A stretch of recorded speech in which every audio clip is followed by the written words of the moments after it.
अकेलेपन का एहसास आत्मा की अपने सच्चे घर तक पहुंचने की पुकार है।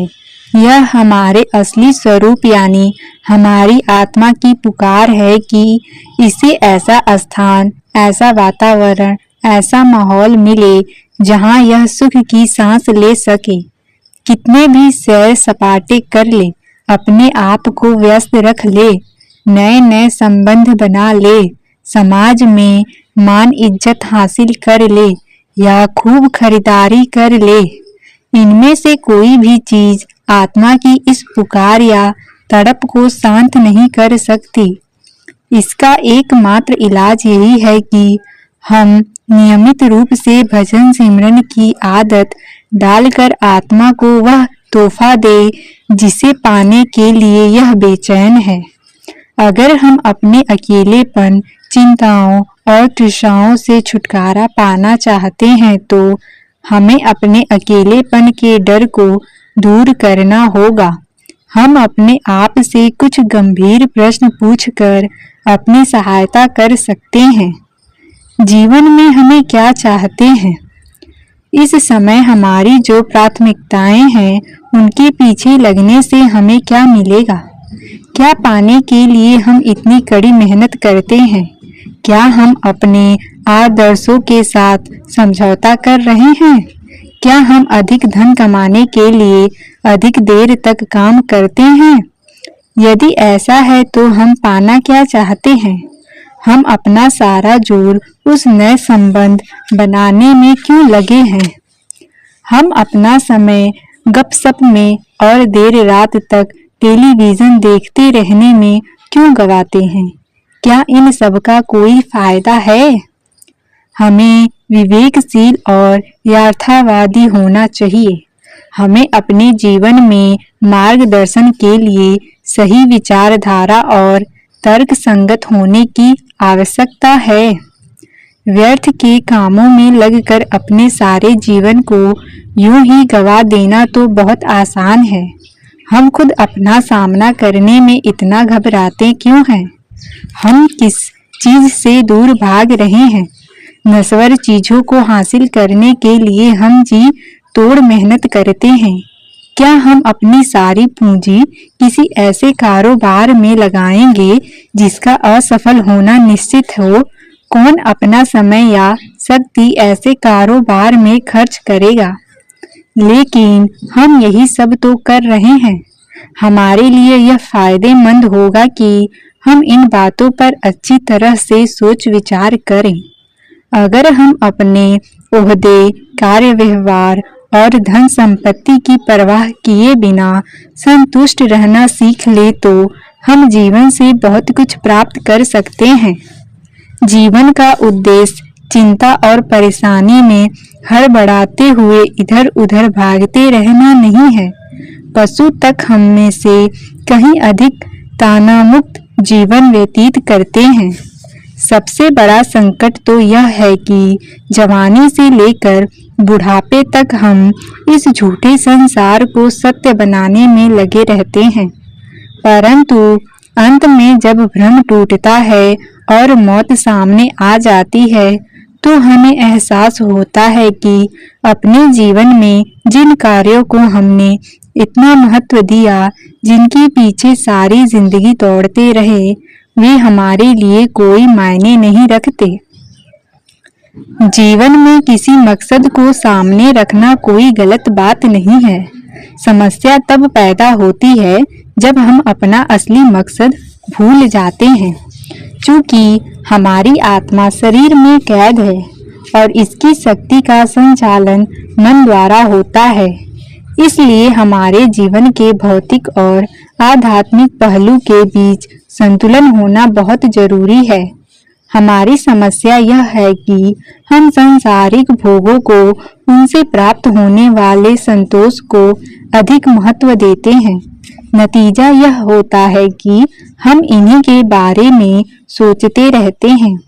हम इस सच्चाई को देख ही नहीं पाते कि इस संसार से प्राप्त होने वाला सुख केवल निचले दर्जे का है और सदा रहने वाला नहीं है, और भौतिक वस्तुओं के पीछे हमारी भाग दौड़ हमें कभी वह सब नहीं दे सकती जिसकी हमें आशा है। इसलिए यह बहुत जरूरी है कि हम अपनी आध्यात्मिक दृष्टि से इन वस्तुओं का महत्व आंक लें और उसके मुताबिक कार्य करें। अपनी प्राथमिकताओं को निश्चित करने के लिए आओ कल्पना करें कि किस प्रकार हमें अपने मन की दिशा को अंदर की ओर मोड़ना है। ऊपर की ओर जाना उतना ही आसान है जितना कि नीचे की ओर आना। हमें अपने मन को बार बार याद दिलाना है कि वह अपना रुख बदले। इसे भरोसा दिलाना है कि यह अंतर में ध्यान टिकाकर अपने सतगुरु के उपदेश पर अमल करे और अपनी स्वाभाविक प्रवृत्तियों को बाहर से अंदर की ओर मोड़े। अपनी प्राथमिकताओं को स्पष्ट करने के लिए बहुत जरूरी है कि हम एक सच्चे शिष्य की तरह जीवन बिताने का फैसला करें। अपनी प्राथमिकताओं में भजन सिमरन को पहला स्थान दें तथा अन्य सभी बातों को इसके बाद रखें। अगर कोई चीज हमारे भजन सिमरन में रुकावट बनती है तो हमें बिना कुछ सोचे उसे तुरंत छोड़ देना चाहिए। जर्मनी के एक दार्शनिक गेटे का कथन है, जो बातें सबसे अधिक महत्व रखती है उन्हें कभी उन बातों के रहमो करम पर छोड़ो जिनका कोई महत्व नहीं है। हमें इस बात का एहसास होना चाहिए कि जब भी हम भजन सिमरन के लिए बैठते हैं तो हम सबसे महत्वपूर्ण कार्य कर रहे होते हैं जो केवल इंसान ही कर सकता है। भजन सिमरन किए बिना हम आवागमन के चक्कर में ही फंसे रहेंगे। एक बार जब वक्त के देहधारी सतगुरु ने हमें नाम दान बख्श दिया है तो फिर कोई भी अन्य कार्य भजन सिमरन से अधिक महत्वपूर्ण नहीं है। जीवन के प्रति हमारा नजरिया ही हमारी सोच है। नजरिया और ऊंचाई दोनों का आपस में मेल है। जितना ऊंचा हमारा नजरिया होता है उतना ही अधिक हम बेलाग होते जाते हैं और भजन सिमरन करने के लायक बन जाते हैं। भजन सिमरन ऐसा नजरिया बनाने में हमारी सहायता करता है, क्योंकि भजन सिमरन हमें ऐसी उच्च अवस्था पर ले जाता है जहां हमें जीवन के ये नाटक बहुत छोटे और महत्वहीन नजर आने लगते हैं। उन अवस्था में संसार की समस्याएं हमें इतनी बड़ी नहीं लगती जिन्हें सुलझाना नामुमकिन हो। साथ ही साथ भजन सिमरन के प्रति हमारा नजरिया अभ्यास में हमारी तरक्की को प्रभावित करता है। जब हम भजन सिमरन में बैठते हैं तो हम अपने आप को मालिक की रजा में रखते हुए बेलाग होकर स्वतंत्र रूप से कार्य करने के लिए तैयार करते हैं। इसका मतलब है ऐसी सोच विकसित करना कि हम उस परम सत्ता, उस महान शक्ति की आज्ञा में रहें जिसे हमने खुद से बड़ा माना है। भजन सिमरन करते हुए हमारी भावना ऐसी होनी चाहिए कि हम निस्वार्थ भाव से खुद को अंतर सतगुरु के हवाले कर दें और किसी परिणाम की अथवा अंतर में कोई दृश्य देखने की आशा न रखें। हमें चाहिए कि चिंताओं और इच्छाओं को भुलाकर हर प्रकार की शंका आशंका से मुक्त हो जाएं और एक चित्त होकर अपने ध्यान को सिमरन या शब्द में रखते हुए शब्द से जुड़ने की कोशिश करें। समय पाकर भजन सिमरन द्वारा हमारे अंदर भक्ति भाव तथा समर्पण के साथ साथ धीरज और मालिक की रजा में रहने के जो गुण विकसित होंगे वे से फिर हमारे जीवन का अंग बन जाएंगे। जो पौधा हम लगाते हैं उसका विकास हमारे हाथ में नहीं, वह पौधा अपने समय पर ही फल फूलेगा। हमारा काम तो केवल गड्ढा खोदकर खाद डालकर बीज बोकर उसे मिट्टी से ढक देना है, फिर उसकी सिंचाई करते हुए कीड़ों से उसका बचाव करना है और हर रोज उसका ध्यान रखना है। हम तो बस इतना ही कर सकते हैं। किस तेजी से पौधा बढ़ता है यह हमारे हाथ में नहीं है। अगर भजन सिमरन के लिए भी हमारी ऐसी ही सोच बन जाए तो हम सतगुरु के काम में बाधा नहीं डालेंगे और आध्यात्मिकता रूपी पेड़ निश्चय ही बढ़ेगा और हमारे जीवन में फले फूलेगा।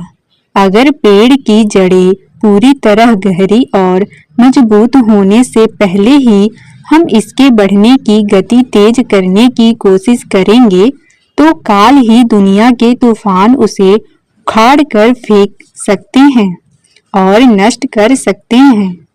अगर हम जल्दबाजी करेंगे अपनी आशाओं को पूरा करने और रूहानी नज़ारे देखने के लिए उतावले होंगे तो हम सतगुरु के काम में अड़चन पैदा करेंगे। हमारा काम केवल ध्यान को तीसरे तिल पर टिकाकर सिमरन करना है और शब्द सुनने की कोशिश करना है। हमारी केवल यही और यही जिम्मेदारी है। हमें तो केवल सतगुरु की हिदायतों का पालन करना है और बाकी सब सतगुरु की मौज पर छोड़ देना है। भजन सिमरन का फल हमें मिले या न मिले, हमें सही ढंग से कोशिश जारी रखनी है। भजन सिमरन करते हुए हमारा काम है केवल अपनी कोशिश पर ध्यान रखना, नतीजे पर नहीं। मेहनत हमारे बस में है, नतीजा हमारे बस में नहीं है। ताओ ते चिंग में कहा गया है, अपना काम करो और निश्चिंत हो जाओ। प्रभु हमसे यही चाहता है। भगवद गीता में भगवान कृष्ण अपने शिष्य अर्जुन को उपदेश देते हैं, कर्म करो पर फल की इच्छा न रखो।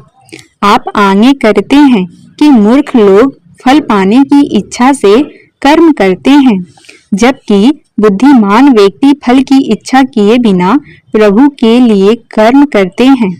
सभी संत महात्मा इसी बात पर जोर देते हैं कि फल की आशा न करो, कोशिश करना हमारे अपने हाथ में है, फल पाना नहीं।